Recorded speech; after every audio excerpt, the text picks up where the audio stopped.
Welcome to beautiful sunny Florida, where we couldn't pick a better location to show you the radiant energy of the sun and its effect on simple household items to demonstrate the greenhouse effect. We have several items that we picked up here for you to demonstrate that, the first of which is a non-contact pocket thermometer. You can pick this up at most hardware stores. Our particular one we got at Harbor Freight for just a few dollars. In addition to that, we have the roaster pans that we picked up at a local supermarket. We have an opaque sheet protector, and our purpose behind having this is to show you how that radiant energy and its effect on the greenhouse effect is actually different if it passes through a radiant, or an opaque surface. And then we have a piece of black cardstock here, which can be from any office store or any local Target or Walmart, that kind of thing. Simple materials to demonstrate a very complex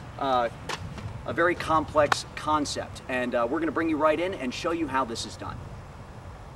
Okay, so here we are with our first part of our demonstration. We've taken the roaster pan, which is just a reflective surface, much like maybe the roof of your car or your house, and we've left it exposed to the bright Florida sunshine.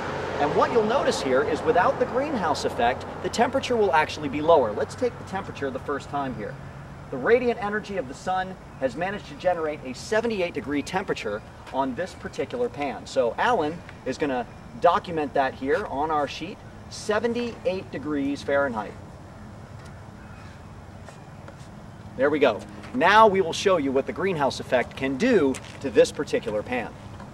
So what we've done here is we've actually taken the clear pan lid that goes over this particular roasting pan, and we put it in place and left it here for about 5 minutes, allowing the radiant energy of the sun to build up inside this pan, creating the greenhouse effect. So what I'm going to do is lift this lid off, and as soon as I do, I'm going to use my digital thermometer to take the temperature on the inside of the pan now that the pan has had a chance to cultivate the greenhouse effect.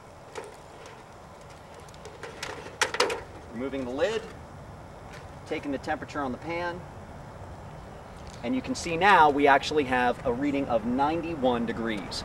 So our temperature has actually climbed 13 degrees over 5 minutes using the greenhouse effect on a reflective surface. Okay, so now the next step of this process is to actually take an absorbent surface. I have that black piece of cardstock that we were talking about earlier. I'm going to place that into our pan that we have used to demonstrate the greenhouse effect, and I'm going to take an initial reading off that absorber to see what its temperature is right now in the Florida sunshine. And right now that absorber is sitting at 110 degrees, okay? If we could document that right here, 110 degrees on the black absorber.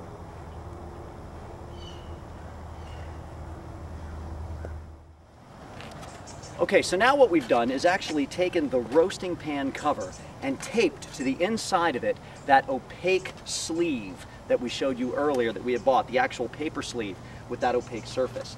I'm going to take that and put it right over top of our absorbent material right there, over our black cardstock. And we will demonstrate that when the radiant energy of the sun passes through an opaque surface, it actually does make a difference in how much that greenhouse effect takes place inside this particular container. Okay, so now we've had the roaster pan cover with its opaque surface inside in place for about 5 minutes. We're going to take that cover off and once again use the digital thermometer that I have in my hand to take a reading off that black cardstock and see just how elevated that temperature has become. And right now you'll see I'm up to almost 160 degrees. I've got 159.8. If we can actually record that on our sheet right here, we're documenting it under absorber with opaque surface. The opaque surface actually inhibited somewhat of the sunlight from coming through. You said? 159.8.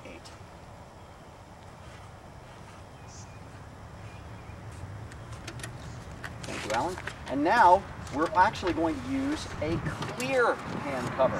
We're going to get rid of that opaque surface. We're going straight to the most effective form of the greenhouse effect, allowing the sun's radiant energy to pass through the pan lid without any inhibition right onto that black cardstock, and we'll take that temperature for you in about another 5 minutes. Okay, so the final step of our demonstration here is going to be to take the temperature off that cardstock that has been sitting inside this this greenhouse that we've created inside our baking pan for about 5 minutes now.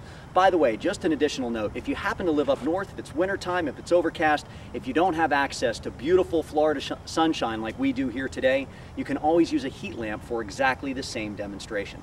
So I'm going to take my lid off, and I'm going to go in here and take a temperature measurement, once again using my digital thermometer here in my hand, of that cardstock that's been baking inside that greenhouse effect. And I'm all the way up to 182.1 degrees. Alan, if we can record that on our sheet, you will see the increasing temperatures that it has gone up to. We started with just a reflective surface, no cardstock or no absorber inside, no greenhouse effect at 78 degrees. We then put a reflector on, we put a lid on top of that reflective surface, allowing the greenhouse effect to build up inside, but with no black cardstock, no absorber, simply a reflective surface. Once again, our temperature elevated to 91 degrees. We then came up and put our absorber in the pan, but did not do anything with a lid or with a greenhouse effect at all. We simply let it absorb the sunshine, and that came to 110 degrees. As soon as we started instituting the greenhouse effect, as soon as we put a lid on top, the first one being with an opaque surface, it actually elevated all the way up to 159.8, and then by finally using the most effective way of creating a greenhouse, a transparent surface allowing maximum radiant energy of the sun to build up on that cardstock, our temperature went all the way to 182.1 degrees Fahrenheit. This effectively shows that the greenhouse effect does in fact take place, and we've done it with simple materials from your local grocery store, your local hardware store. I certainly hope that this helps you to understand how this can be done in your own classroom, and good luck.